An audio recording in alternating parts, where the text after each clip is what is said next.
अस्सलाम वालेकुम जी। मैं सब तो पहला बहुत ज़्यादा शुक्रिया अदा करना मिर्ज़ा फ़हीम और मोहतरम बाबर साहब का, दातो श्री बाबर साहब का, जिन्हों ने एडा सोहना मेरे वास्ते एहतमाम किया।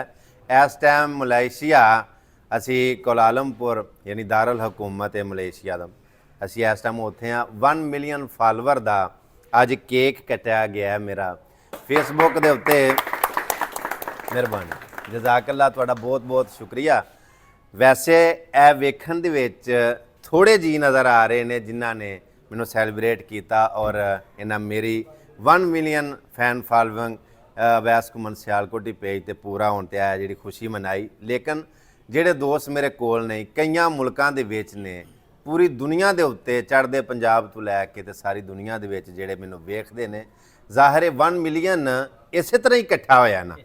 सो मैं अपने इन्होंने दोस्तों का, मिर्ज़ा फ़हीम साहब का और दातो श्री बाबर साहब का और सारे भाइयों का, हंजरा साहब का, टोटल जिन्ने इत्थे अहबाब मौजूद ने, मैं तमाम का शुक्रिया अदा करदिया होया। जिथे जिथे भी तुसी बह के वेख रहे हो, सुन रहे हो, तुहाडा सारियां दा बहुत बहुत शुक्रिया अदा करना कि तुसां मैनू इन्ना सपोर्ट किया, इन्ना प्यार किया, इन्नी मुहब्बत दी। देखो, मैं एक गल इत्थे ऐड करना चाहना, 1 मिलियन फॉलोवर बड़े ने, लेकिन लोगों के 10-10 मिलियन प्लस ने फॉलोवर, मतलब एक बड़ी बात नहीं। लेकिन मेरे वास्ते ना चीज़ वास्ते ये बड़ी बात इस वास्ते वे, मैं आख्या करना कि फेमस हो जाना कोई बड़ी बात नहीं। 2 चवलां बंदा मारे ना, खच्चा मारे तो बंदा रातों रात फेमस हो जाता है। एक छोटी जी मिसाल दे के इजाजत लवांगा, तुहाडा शुक्रिया अदा करदे होया। बड़े बड़े मुबल्लग मौलाना तारक जमील साहब, डॉक्टर जाकिर नायक साहब, अल्लामा ताहिरुल कादरी साहब, पीर इलियास तार कादरी साहब, मतलब मिसबाई साहब, पीर अजमल रज़ा कादरी साहब, या हाफिज़ सईद साहब, या किन्ने सारे ऐसे मुबल्लग ने, ऐसे लोग ने कि जेड़े पूरी दुनिया दे विच नामवर ने। हाँ जी, वो भी फेमस ने। फिर दूसरे एंगल नाल मैं गल करा, नसीबो लाल, फिर नरगस, खुशबू, दीदार, मैं जानना, मैं सारियां दे नावां तो वाकिफ हाँ, वो भी मशहूर ने।